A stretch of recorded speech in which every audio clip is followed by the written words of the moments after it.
En août 2007, 5 touristes européens disparaissent mystérieusement dans le désert du Luberon, une région aride et isolée de la Provence française.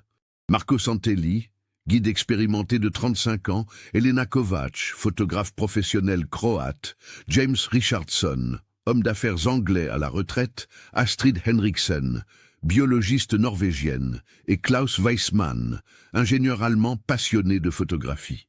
Tous s'évaporent, sans laisser de traces, lors d'une excursion photographique de 3 jours. Pendant 15 longues années, leur famille cherche désespérément des réponses. Puis, en 2022, un satellite météorologique français détecte une anomalie géologique dans une zone reculée du désert. Cette découverte va révéler une vérité si troublante qu'elle remettra en question tout ce que nous croyions savoir sur cette disparition. Que s'est-il réellement passé dans ces terres arides? Et pourquoi a-t-il fallu 15 ans pour que la technologie révèle enfin ce secret enfoui? Avant de continuer avec cette histoire perturbante, si vous appréciez les cas mystérieux réels comme celui-ci, abonnez-vous à la chaîne et activez les notifications pour ne manquer aucun nouveau cas. Maintenant, découvrons comment tout a commencé. Le Luberon s'étend sur plus de 120 km² dans le département du Vaucluse, formant un massif montagneux unique entre les Alpes de Haute-Provence et la vallée de la Durance. Cette région, classée parc naturel régional depuis 1977, présente des paysages contrastés où alternent forêts de chênes verts, garrigues méditerranéennes et zones semi-arides aux allures de petits déserts provençal. La partie orientale, surnommée le Petit Colorado provençal, offre des formations rocheuses spectaculaires, sculptées par l'érosion, des ocres flamboyants et des canyons miniatures qui attirent photographes et randonneurs du monde entier. C'est dans ce décor grandiose que Marco Santelli avait établi son entreprise de guidage touristique spécialisée en 2003. Originaire de Bologne, ce passionné de photographie de paysages s'était installé à Apt après avoir découvert la région lors d'un voyage d'études sur la géologie méditerranéenne. Parlant couramment français, italien, anglais et allemand, Marco s'était rapidement forgé une réputation solide parmi les tours opérateurs européens. Ces excursions de 2 à 3 jours combinaient randonnée, photographie et découvertes géologiques, avec des bivouacs dans des zones autorisées du parc naturel. La clientèle de Marco était principalement composée d'Européens fortunés, photographes amateurs ou professionnels, attirés par la beauté sauvage du Luberon et la promesse de capturer des images uniques loin des sentiers battus touristiques. Ces groupes, volontairement restreints à 5 participants maximum, permettaient une approche personnalisée et l'accès à des zones plus isolées du massif. En juillet 2007, Marco reçut une demande particulière via son site internet. Elena Kovač, photographe professionnelle de Zagreb spécialisée dans les paysages arides, souhaitait organiser une excursion avec 4 autres passionnés de photographie pour documenter les formations géologiques les plus spectaculaires du Luberon.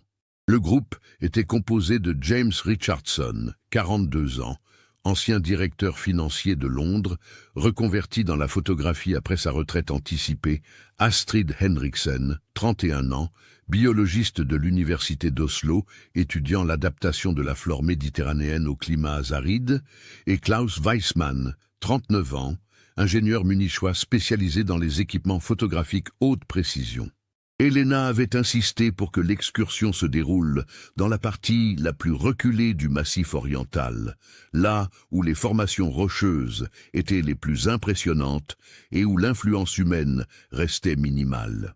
Marco connaissait parfaitement cette zone, qu'il surnommait son petit Arizona, une série de canyons et de plateaux rocheux situés à plus de 2 heures de marche des dernières habitations.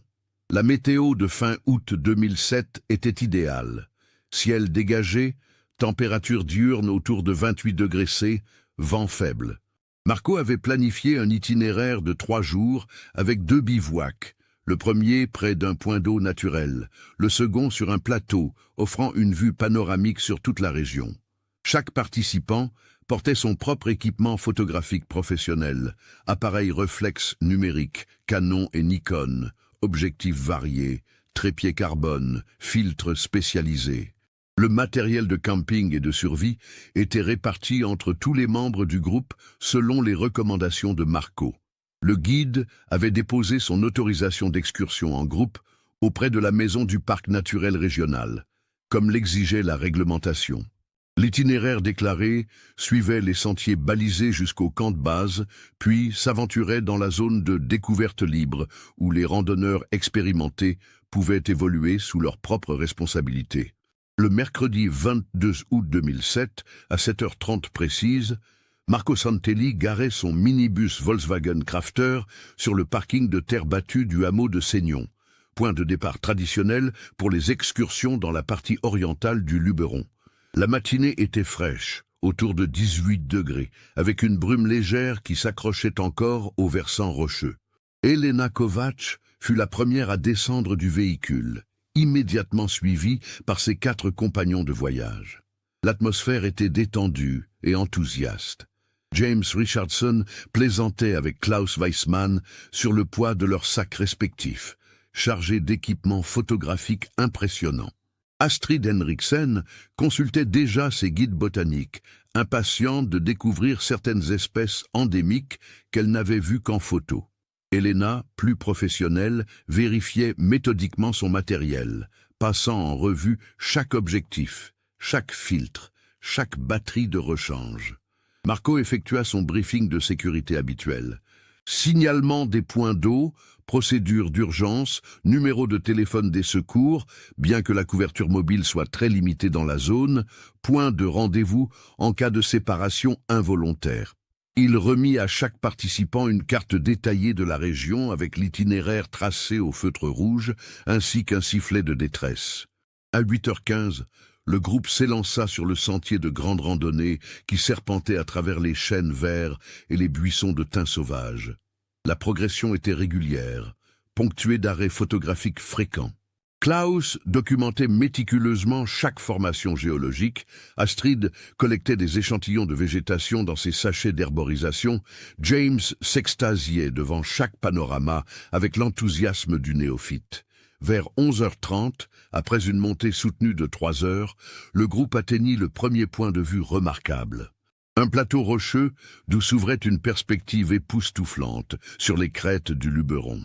C'est là qu'Elena prit ce qui serait l'une des dernières photos où tous les membres du groupe apparaissaient ensemble, souriants et détendus, avec en arrière-plan l'immensité aride du paysage provençal.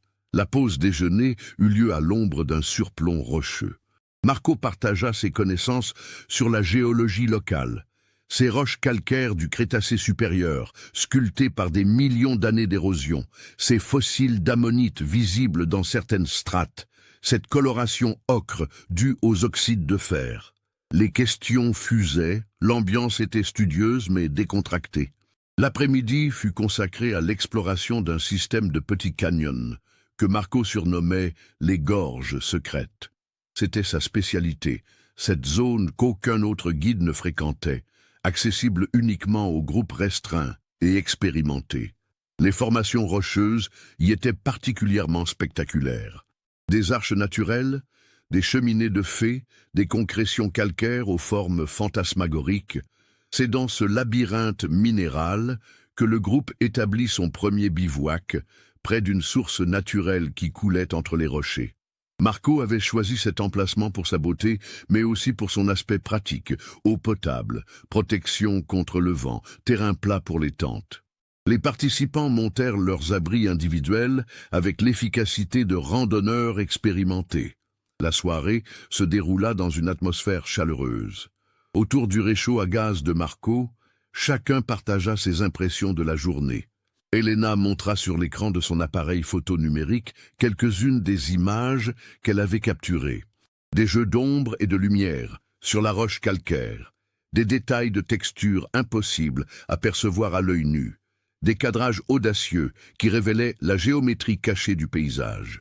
Klaus, fasciné par les performances techniques des appareils d'Elena, engagea une discussion passionnée sur les dernières innovations en matière de capteurs numériques.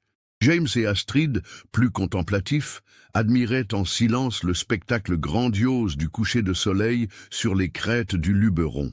Marco, satisfait de voir ses clients heureux, planifiait déjà la journée suivante qui devait les mener vers son spot le plus secret, un cirque rocheux qu'il appelait la cathédrale. Le jeudi 23 août, le groupe se réveilla à l'aube. La nuit avait été fraîche mais confortable, sans incident particulier. Après un petit déjeuner frugal et le démontage des tentes, ils reprirent leur progression vers l'est, s'enfonçant toujours plus profondément dans les zones les plus isolées du massif.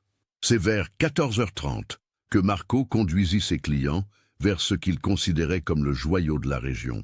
Un cirque rocheux d'une beauté à couper le souffle, entouré de parois calcaires de plus de 50 mètres de hauteur. L'accès nécessitait de progresser à travers un passage étroit entre deux rochers, puis de descendre dans une cuvette naturelle parfaitement circulaire, comme si un géant avait creusé un amphithéâtre dans la montagne. Les exclamations d'émerveillement fusèrent. Elena était littéralement en extase devant ce spectacle géologique unique. Klaus sortit immédiatement son télémètre laser pour calculer les dimensions exactes du cirque. Astrid découvrait avec fascination une micro-végétation adaptée à ce milieu particulier, des mousses et des lichens qu'elle n'avait jamais observées ailleurs. C'est dans cette cathédrale que le groupe établit son second et dernier bivouac. Marco avait prévu de repartir le lendemain matin vers 9h pour être de retour au parking de Seignon en fin d'après-midi. Tout se déroulait parfaitement selon le programme établi. Le vendredi 24 août au matin vers 6h30, Marco fut réveillé par des bruits inhabituels. Des sons métalliques lointains, comme des véhicules lourds, puis un bourdonnement sourd qu'il ne parvenait pas à identifier. Sortant de sa tente, il constata que le ciel, habituellement d'un bleu pur à cette heure matinale, présentait une étrange brume blanchâtre vers le nord-est. Elena, également réveillée, avait commencé à photographier ce phénomène atmosphérique inhabituel. « Regarde, Marco, on dirait qu'il y a quelque chose au-delà de cette crête, » dit-elle en pointant son téléobjectif vers une zone qu'il n'avait pas encore explorée. « Ça pourrait faire des images extraordinaires avec cette lumière particulière. » Le guide hésita un instant. Cette zone n'était pas prévue dans son itinéraire, et il préférait généralement s'en tenir au programme établi. Mais la curiosité professionnelle d'Elena était contagieuse, et le phénomène lumineux semblait effectivement offrir des opportunités photographiques exceptionnelles. « C'est faisable », décida-t-il finalement. « Il y a un passage par là-haut qui mène à un plateau. On peut y aller faire quelques photos et revenir pour 10 heures maximum. Ça ne retardera notre retour que d'1 heure. » À 7h45, les 5 membres du groupe, sacs allégés et équipés de leurs seuls appareils photographiques, quittèrent le cirque rocheux pour s'engager sur un sentier de chèvres qui grimpait vers le nord-est, en direction de cette mystérieuse brume blanchâtre qui continuait d'intriguer Elena. Ce fut la dernière fois qu'on les vit vivants. Quand Marco Santelli ne donna pas signe de vie le vendredi soir comme convenu, l'inquiétude commença à poindre. Sa compagne, Sylvie Mercier, qui tenait la comptabilité de l'entreprise de guidage depuis leur appartement d'Apt, tenta plusieurs fois de le joindre sur son téléphone portable. Aucune réponse. À 22h, elle contacta la gendarmerie de Cavaillon. Marco était d'une ponctualité militaire. En 4 années de vie commune, Sylvie ne l'avait jamais vu en retard à un rendez-vous. Chaque excursion se terminait invariablement par un appel téléphonique pour confirmer le retour en sécurité du groupe, suivi d'un passage au bureau pour déposer les autorisations de sortie et préparer la facturation. Cette routine immuable faisait partie de son professionnalisme légendaire. Le brigadier-chef Laurent Parisot, qui prit sa déposition, connaissait bien Marco. En 4 ans d'activité, le guide italien n'avait jamais eu le moindre incident, jamais un retard non signalé. « Il est méticuleux comme un horloger suisse », expliqua Sylvie aux gendarmes. « S'il avait eu un problème, il m'aurait prévenu d'une manière ou d'une autre. » La procédure standard de la gendarmerie en cas de disparition en montagne prévoyait un délai de 24 heures avant le déclenchement des recherches, sauf circonstances particulières. Mais Laurent Parisot connaissait suffisamment Marco pour savoir que quelque chose de grave s'était produit. Il alerta immédiatement son chef de brigade et demanda l'autorisation de commencer les vérifications préliminaires dès le lendemain matin. Sylvie passa une nuit blanche, téléphonant compulsivement à tous les contacts professionnels de Marco. Hôteliers, restaurateurs, guides concurrents, responsables du parc naturel. Personne n'avait eu de nouvelles du groupe depuis leur départ, mercredi matin. L'angoisse montait progressivement, alimentée par une intuition terrible que quelque chose d'irréparable venait de se produire. Les premières recherches commencèrent dès l'aube du samedi 25 août. Une équipe de gendarmes de montagne, accompagnée d'un maître-chien, se rendit au parking de Seignon où le minibus de Marco était toujours garé, intact. Aucun signe d'effraction, les clés n'étaient pas cachées à l'endroit habituel, sous le pare-choc arrière. Les sacs de voyage des 5 touristes étaient restés dans le véhicule, ainsi que leurs passeports et leurs portefeuilles. Le véhicule fut passé au peigne fin par l'identité judiciaire. Aucune trace de lutte, aucune tache suspecte, aucun indice d'une quelconque violence. Tout semblait normal, comme si le groupe était simplement parti en excursion et n'était jamais revenu. Dans les affaires personnelles laissées dans le minibus, les enquêteurs trouvèrent des indices poignants de vies interrompues. Le carnet de voyage d'Elena, avec ses croquis préparatoires, les guides botaniques annotés d'Astrid, le manuel technique de Klaus sur les nouveaux objectifs numériques. L'itinéraire déclaré auprès de la maison du parc naturel permit aux secours de concentrer leurs recherches sur la zone des gorges secrètes et du cirque rocheux que Marco appelait la cathédrale. Le commandant des opérations de secours, le capitaine Henri Mornay, connaissait parfaitement cette région pour y avoir organisé plusieurs missions de sauvetage. C'est un terrain difficile, mais pas dangereux pour des gens expérimentés, expliqua-t-il aux journalistes. Il y a quelques passages délicats, mais rien qui puisse justifier la disparition simultanée de 5 personnes. Les gendarmes retrouvèrent facilement les traces des 2 bivouacs. Emplacements de tentes encore visibles, cendres du réchaud à gaz, quelques détritus oubliés. L'équipe cynotechnique releva des pistes olfactives, confirmant le passage du groupe. Mais ces traces s'arrêtaient brutalement au-delà du second campement, près d'un sentier de chèvres qui montait vers le nord-est. Mais au-delà du second campement, toute trace disparaissait, comme si le groupe s'était volatilisé. C'est le plus troublant, confia le maître-chien Bernard Lafont à ses collègues. Rex suit parfaitement les odeurs jusqu'à ce passage rocheux, puis plus rien, comme si les gens s'étaient envolés. En 30 ans de métier, je n'ai jamais vu ça. Cette anomalie intrigua particulièrement les enquêteurs. Dans un terrain rocailleux comme le Luberon, il était certes difficile de suivre des traces visuelles, mais les chiens dressés pour la recherche de personnes pouvaient normalement détecter des pistes olfactives plusieurs jours après le passage. L'interruption brutale de ces traces suggérait soit un changement radical de direction vers une zone où l'odeur ne pouvait se fixer, soit un événement qui avait brutalement interrompu la progression du groupe. Les familles des disparus furent prévenues le dimanche matin. Marija Kovacs, la sœur d'Elena, prit le premier avion Zagreb-Marseille. Les parents de Klaus Weissmann arrivèrent de Munich dans l'après-midi. Elizabeth Richardson, l'ex-épouse de James, fit le déplacement depuis Londres avec leurs 2 enfants adolescents. La famille d'Astrid Henriksen affréta un avion privé depuis Oslo. L'arrivée des familles changea radicalement l'atmosphère à Apt. Ses proches éplorés, venus de toute l'Europe, transformèrent le petit hôtel de la place de la Bouquerie en quartier général improvisé de l'angoisse.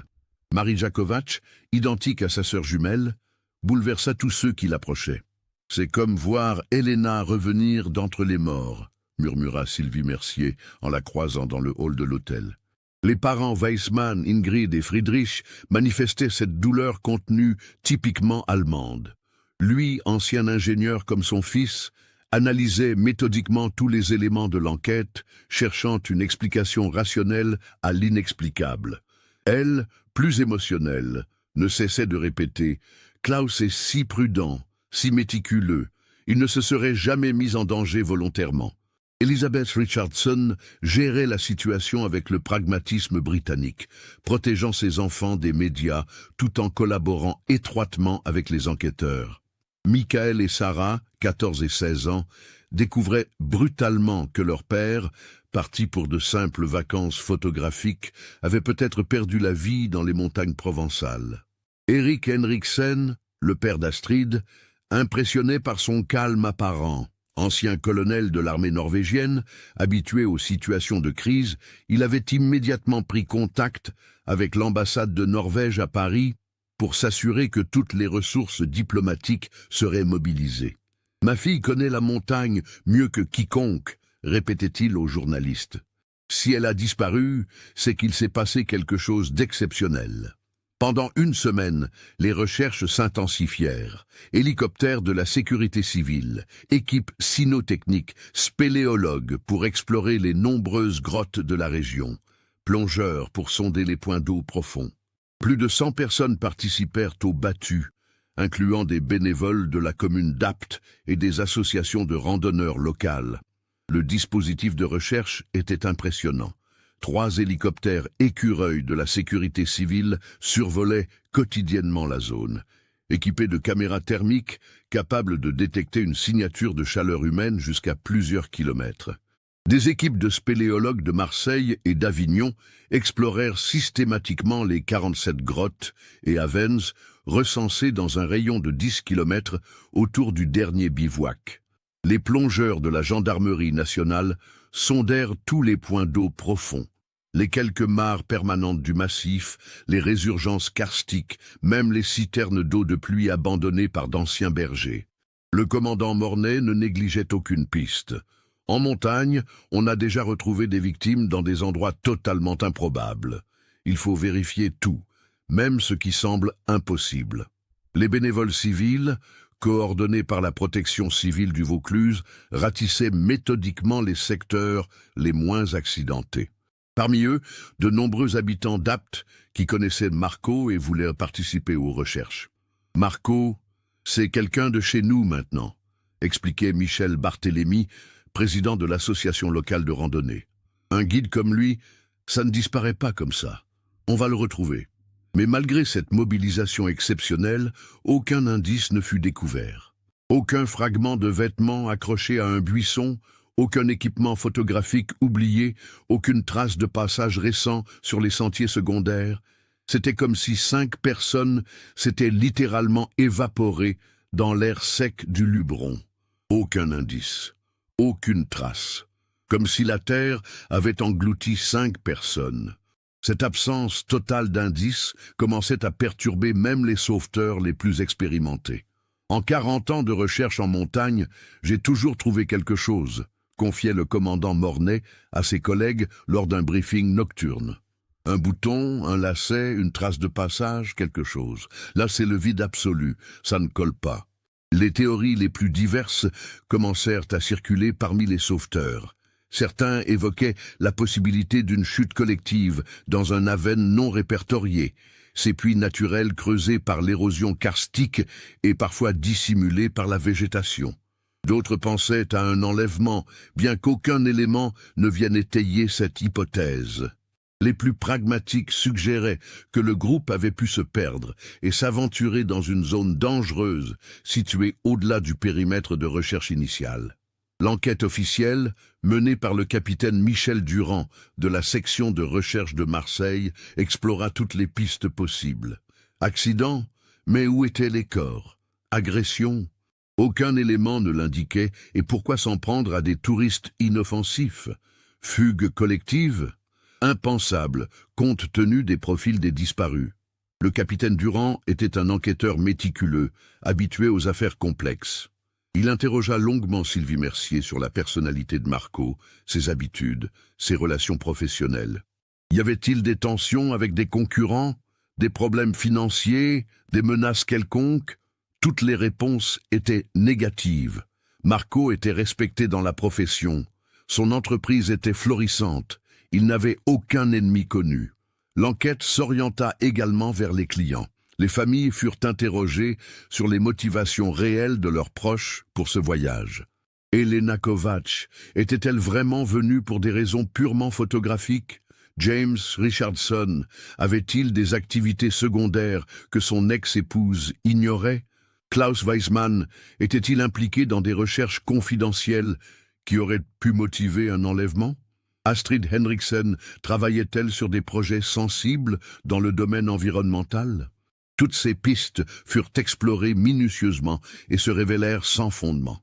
Les 5 disparus étaient des personnes ordinaires, sans secret particulier, venues en Provence pour des raisons touristiques parfaitement légitimes.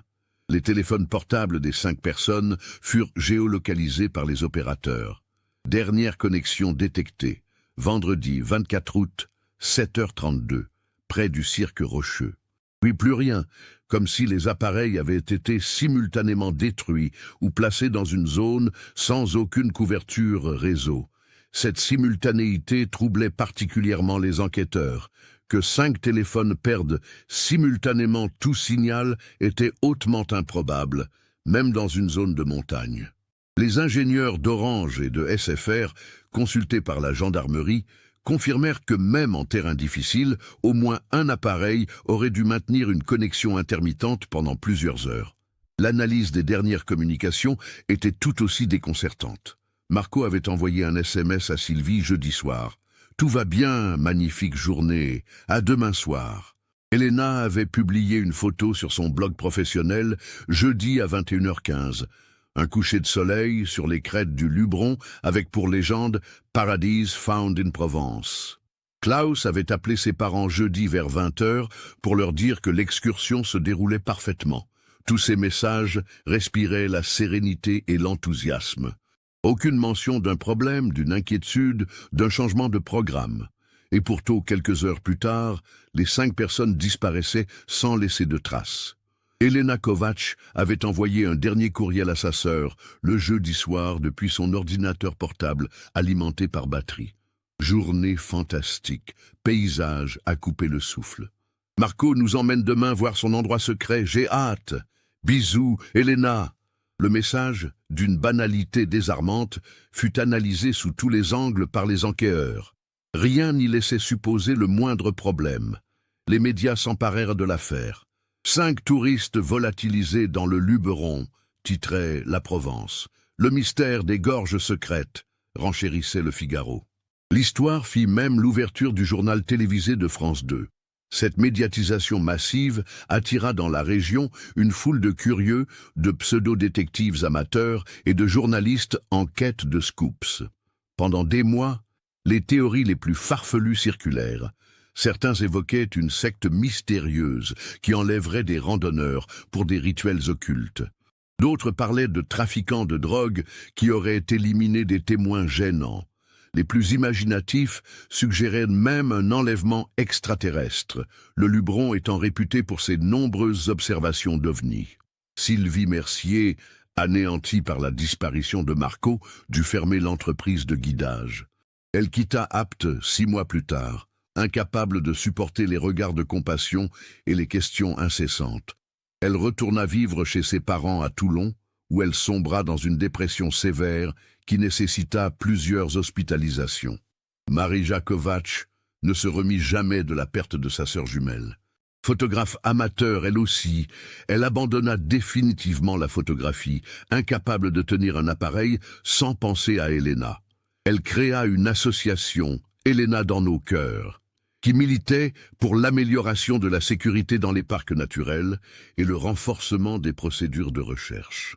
Les parents de Klaus Weissmann, Ingrid et Friedrich, organisèrent chaque année une cérémonie commémorative dans leur ville de Munich.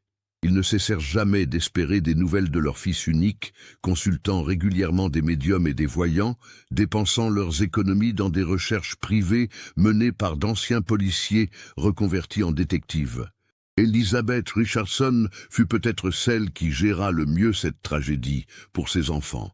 Elle expliqua à Michael et Sarah, alors âgés de 14 et 16 ans, que leur père était probablement mort dans un accident, qu'il fallait faire son deuil et continuer à vivre. Mais elle aussi gardait secrètement l'espoir qu'un jour, d'une manière ou d'une autre, la vérité éclaterait. La famille d'Astrid Henriksen finança pendant 3 ans des expéditions de recherche dans le Luberon. Erik Henriksen, le père d'Astrid, ancien officier de l'armée norvégienne, ne pouvait accepter que sa fille ait disparu sans laisser la moindre trace. Il vint personnellement plusieurs fois en France, parcourant le massif avec des détecteurs de métaux, espérant retrouver ne serait-ce qu'un bouton, un fragment d'équipement, quelque chose qui prouverait le passage du groupe. Au fil des années, l'affaire sombra dans l'oubli médiatique. D'autres drames, d'autres mystères remplacèrent celui du Lubron dans l'actualité. Seules les familles continuèrent leur quête silencieuse de vérité, s'accrochant à l'espoir que la science, la technologie ou le hasard finiraient par livrer leurs secrets. En 2012, 5 ans après la disparition, l'enquête fut officiellement classée sans suite.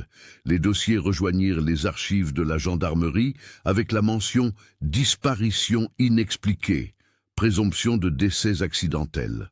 Le capitaine Durand, muté entre-temps à Toulouse, garda longtemps une copie du dossier dans son bureau. Cette affaire l'avait marqué, lui qui avait pourtant l'habitude des enquêtes difficiles. Le mardi 15 novembre 2022, exactement 15 ans, 2 mois et 22 jours après la disparition, le docteur Émilie Rousseau recevait dans son bureau de l'Institut national de l'information géographique et forestière, IGN, à Saint-Mandé, les dernières images satellites haute résolution du programme Copernicus Sentinelle-2, spécialisée dans l'analyse des changements environnementaux en zone méditerranéenne. Elle étudiait l'évolution du couvert végétal du Luberon dans le cadre d'une recherche sur l'impact du réchauffement climatique sur les écosystèmes provençaux. Les images de novembre 2022 montraient une résolution exceptionnelle, 10 mètres par pixel, soit un niveau de détail jamais atteint dans cette zone. Émilie comparait méthodiquement ces nouvelles données avec les clichés archives de 2007, cherchant à quantifier la régression de certaines espèces végétales et l'extension des zones arides. C'est en superposant les calques numériques qu'elle remarqua l'anomalie. Dans une zone particulièrement reculée du massif oriental, là où aucun sentier ne passait, une forme géométrique sombre était apparue entre 2007 et 2022. Une fissure rectiligne d'environ 40 mètres de long sur 3 mètres de large, parfaitement visible sur les images récentes, mais totalement absente des clichés de 2007.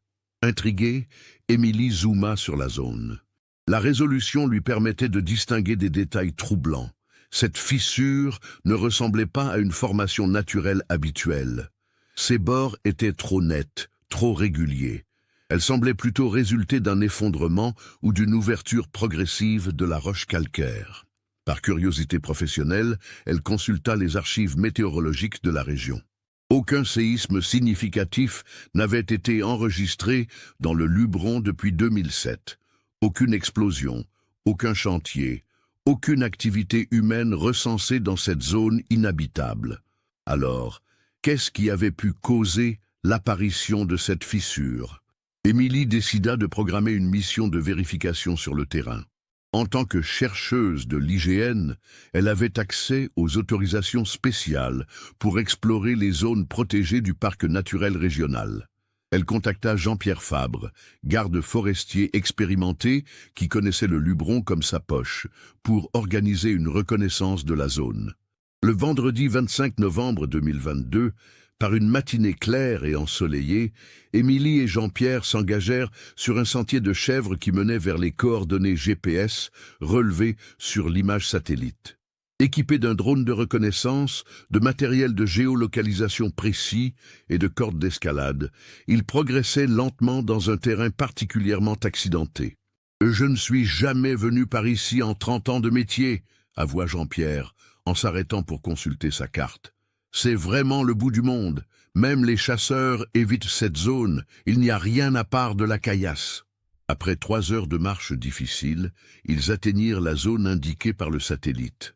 L'anomalie géologique était encore plus impressionnante que sur les images. Une véritable faille dans la roche calcaire, comme si la montagne s'était fendue sous l'effet d'une force colossale. Les bords de la fissure étaient érodés, polis par 15 années d'intempéries. Mais la fracture elle-même semblait récente à l'échelle géologique. « Ça, c'est pas normal », murmura Jean-Pierre en se penchant au-dessus du gouffre. « On dirait qu'il y a quelque chose en bas. » Émilie lança son drone dans la fissure. L'appareil descendit lentement, transmettant des images en temps réel sur l'écran de contrôle. À 20 mètres de profondeur, la caméra révéla ce qui allait changer le cours de l'enquête. Des fragments de tissus colorés, des reflets métalliques et ce qui ressemblait indubitablement à des restes humains. « Mon Dieu !»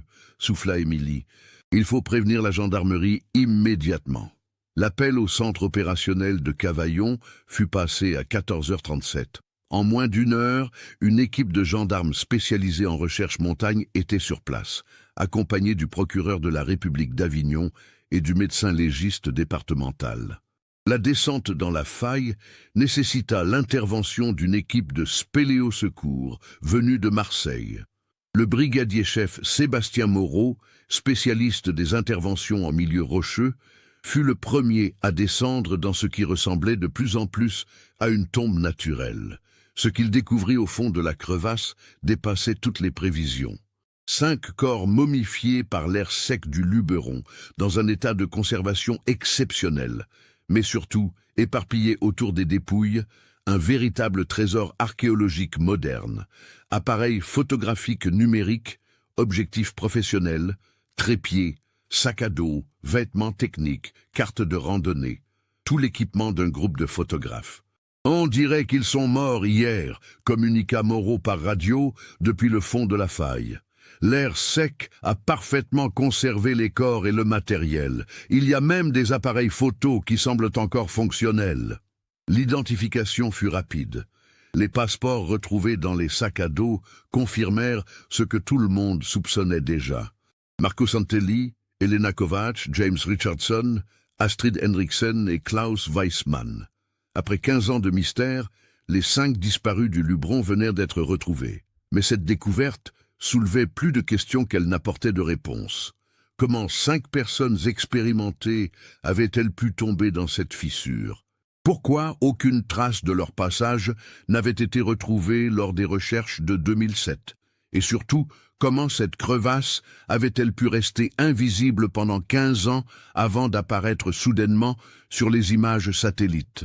Le docteur Marie-Claire Desroches, médecin légiste de renommée nationale, fut spécialement dépêché sur place pour superviser l'examen des corps. Son expertise était cruciale.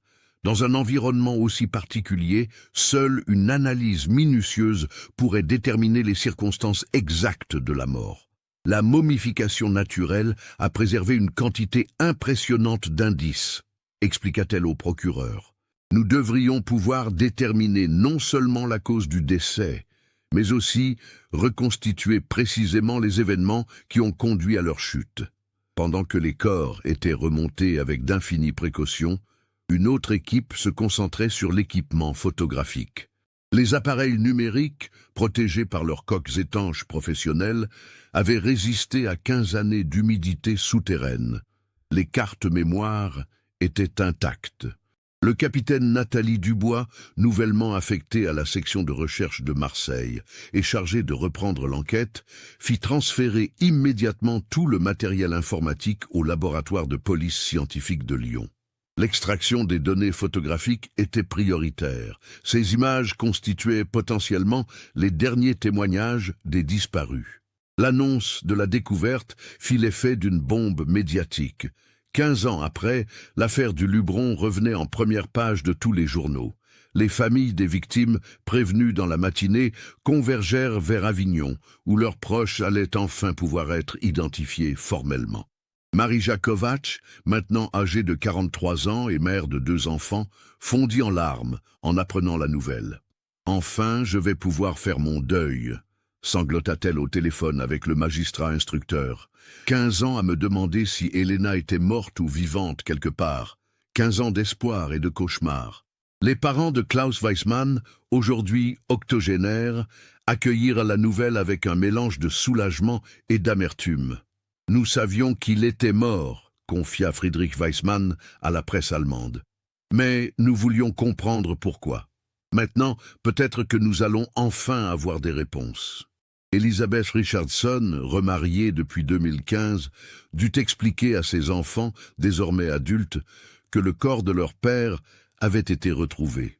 Michael, devenu ingénieur comme son père, et Sarah, qui terminait ses études de médecine, accueillirent la nouvelle avec une émotion contenue. « Papa nous manque toujours », déclara Sarah au journaliste. « Mais nous avons appris à vivre avec son absence. Ce qui compte maintenant, c'est de comprendre ce qui s'est passé. » Pendant ce temps, au laboratoire de Lyon, les techniciens en informatique légale travaillaient jour et nuit pour extraire les données des appareils photographiques. Les cartes mémoire avaient conservé des milliers d'images prises durant les 3 jours de l'excursion. Mais ce qui intéressait le plus les enquêteurs, c'étaient les dernières photos, celles prises le matin du 24 août 2007. Le mercredi 30 novembre, le capitaine Dubois reçut le rapport préliminaire du laboratoire. Ce qu'elle lut la laissa sans voix. Les dernières images de Elena Kovacs montraient des scènes qui allaient changer radicalement le cours de l'enquête et révéler une vérité que personne n'avait soupçonnée. Les dernières photographies d'Elena Kovacs, horodatées du 24 août 2007 à 8h47, montraient des images qui glacèrent le sang des enquêteurs. Au-delà du plateau rocheux où le groupe s'était aventuré, l'objectif téléphoto avait capturé une scène totalement inattendue. Des véhicules militaires camouflés, des soldats en tenue de protection, NBC, nucléaire, biologique, chimique, et ce qui ressemblait indubitablement à une installation temporaire de test d'armement. « Mon Dieu !» murmura le capitaine Dubois en faisant défiler les images sur son écran. Ils sont tombés sur quelque chose qu'ils n'auraient jamais dû voir. Les photographies suivantes, prises en rafale par l'appareil d'Elena, en mode haute vitesse, documentaient une progression dangereuse du groupe vers cette zone militaire secrète. On voyait Marco pointer du doigt les installations en contrebas, Elena zoomer avec son téléobjectif pour capturer des détails, Klaus sortir ses jumelles pour mieux observer. Les dernières images montraient des soldats français qui avaient manifestement repéré le groupe de photographes. Le laboratoire de police scientifique avait également récupéré les données des autres appareils.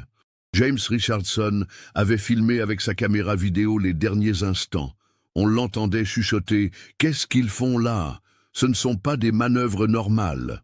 Klaus Weissmann avait photographié méthodiquement les véhicules, les matriculations militaires, les équipements suspects. L'analyse des métadonnées révéla que les dernières photos avaient été prises à 9h23, puis plus rien. Comme si tous les appareils avaient cessé de fonctionner simultanément. Le capitaine Dubois contacta immédiatement sa hiérarchie. Cette découverte dépassait largement le cadre d'une enquête de gendarmerie départementale. En quelques heures, l'affaire fut transférée au niveau national, impliquant la Direction générale de la sécurité intérieure, DGSI, et les services de renseignement militaire. Le colonel Vincent Martel, délégué par l'état-major de l'armée de terre, arriva le soir même à Avignon. Son briefing aux enquêteurs fut laconique. Cette zone du Luberon a effectivement été utilisée entre 2005 et 2008 pour des tests d'armement classifiés.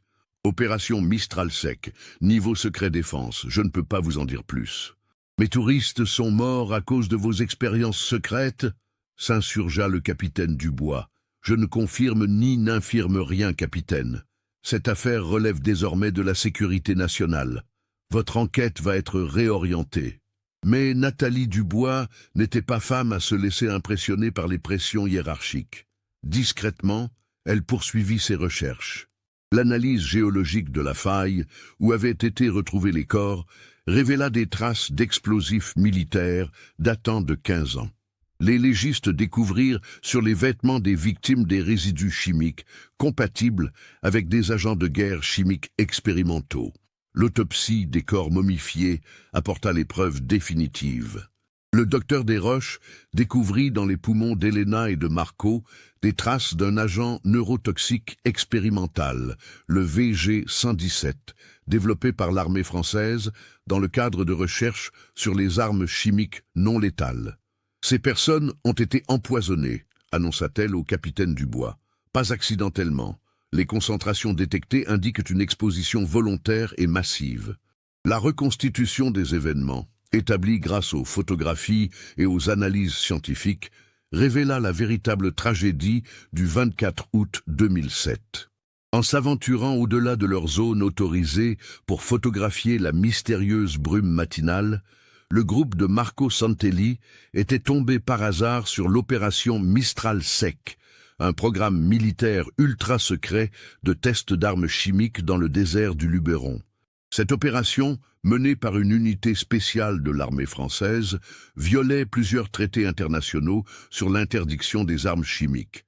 Les tests avaient lieu dans cette zone reculée du massif, officiellement déclarée zone d'entraînement militaire temporaire, mais en réalité utilisée pour expérimenter des agents neurotoxiques destinés au contrôle des foules. Quand les sentinelles repérèrent les 5 photographes documenter leurs installations, l'ordre fut donné de les neutraliser pour protéger le secret de l'opération. Les soldats utilisèrent le VG-117, cet agent chimique expérimental censé être non létal, mais qui provoquait une paralysie temporaire permettant de capturer les intrus. Mais l'expérience tourna mal. Les dosages calculés pour des soldats entraînés s'avérèrent mortels pour des civils non préparés. Marco, Elena, James, Astrid et Klaus s'effondrèrent un à un, victimes de cette arme chimique expérimentale. Pris de panique, les militaires responsables de l'opération décidèrent de faire disparaître les corps et toutes les preuves. Les 5 victimes furent transportées vers une faille naturelle située à plusieurs kilomètres du site d'expérimentation. Cette crevasse, invisible depuis la surface et connue seulement des géologues militaires qui avaient cartographié la région, servit de tombe secrète. Les corps y furent descendus avec leurs équipements dans l'espoir que cette cavité naturelle les garderait à jamais cachés. Ce que les militaires n'avaient pas prévu, c'est que l'érosion naturelle du calcaire, accélérée par 15 années de pluies et de gel, finirait par ouvrir cette faille vers la surface. Les changements climatiques, avec l'alternance de sécheresses extrêmes et d'épisodes pluvieux intenses typiques du réchauffement méditerranéen, avaient progressivement élargi la fracture jusqu'à la rendre visible depuis l'espace. Le colonel Martel, confronté aux preuves accumulées par le capitaine Dubois, finit par avouer partiellement la vérité. Oui, il y a eu un incident lors de l'opération Mistral Sec. 5 civils ont pénétré dans une zone interdite et ont été exposés accidentellement à des substances expérimentales. Leur mort n'était pas intentionnelle. Accidentellement, explosa Nathalie Dubois. Les concentrations de VG-117 dans leurs poumons indiquent une exposition directe et massive. Vous les avez gazés. L'enquête s'arrête ici, capitaine. Cette affaire est classée secret défense. Les familles recevront des compensations appropriées. Mais les familles des victimes, informées confidentiellement par le capitaine Dubois, refusèrent le silence imposé par les autorités militaires. Marie Jakovac porta plainte auprès de la Cour pénale internationale pour crimes de guerre. Erik Henriksen mobilisa les médias norvégiens, révélant au grand jour l'existence de l'opération Mistral Sec. L'affaire fit scandale en Europe. Le Parlement européen ouvrit une commission d'enquête sur les expérimentations d'armes chimiques menées illégalement par la France sur son territoire. Plusieurs responsables militaires furent mis en examen, bien que la plupart échappent aux poursuites grâce au secret défense. Le général Pierre Dubois, commandant de l'opération Mistral Sec en 2007, fut le seul à accepter de témoigner publiquement. Nous pensions protéger la nation en développant des moyens de défense non létaux. Jamais nous n'avons voulu tuer des innocents. Cette tragédie nous hantera à jamais. Les corps de Marco Santelli, Elena Kovac, James Richardson, Astrid Henriksen et Klaus Weissmann furent rapatriés dans leurs pays respectifs après 16 mois de procédures judiciaires complexes. Chaque famille put enfin organiser les obsèques qu'elle attendait depuis 15 ans. Sylvie Mercier, qui avait suivi toute l'enquête aux côtés du capitaine Dubois, témoigna lors du procès militaire « Marco est mort parce qu'il aimait la beauté de la nature et voulait la partager avec d'autres. Il a été tué par ceux-là même qui prétendaient protéger cette terre qu'il chérissait. » L'opération Mistral Sec fut officiellement abandonnée en 2008, officiellement pour des raisons budgétaires. Le site d'expérimentation fut décontaminé et rendu au parc naturel régional du Luberon. Une plaque commémorative, discrète mais visible, fut installée près du cirque rocheux que Marco appelait la cathédrale. À la mémoire de Marco, Elena, James, Astrid et Klaus, disparus le 24 août 2007. Leur passion pour la beauté du monde ne sera jamais oubliée. Le capitaine Nathalie Dubois fut mutée en Guyane 6 mois après la résolution de l'affaire, officiellement pour besoin du service. Elle ne regretta jamais d'avoir révélé la vérité, même au prix de sa carrière. Il y a des secrets qui ne méritent pas d'être gardés, surtout quand ils couvrent la mort d'innocents. 15 ans après leur disparition, les 5 passionnés de photographie avaient enfin obtenu justice. Leurs dernières images, destinées à capturer la beauté du Luberon, avaient finalement révélé une vérité que les autorités voulaient garder enfouie pour l'éternité. La technologie satellite qui avait permis de les retrouver rappelait cruellement que, dans notre monde moderne, aucun secret ne peut rester caché indéfiniment. Cette histoire nous montre comment des vies innocentes peuvent être broyées par des enjeux qui les dépassent, et comment la quête de vérité peut parfois prendre 15 ans avant de triompher. Qu'avez-vous pensé de cette révélation sur l'opération Mistral Sec? Aviez-vous soupçonné que des activités militaires secrètes pouvaient être liées à cette disparition? Partagez vos réflexions dans les commentaires. Si cette enquête approfondie vous a captivé, n'oubliez pas de vous abonner à la chaîne et d'activer les notifications. Laissez votre like si cette histoire vous a marqué et partagez-la avec ceux qui s'intéressent aux affaires qui révèlent les secrets les mieux gardés de l'État.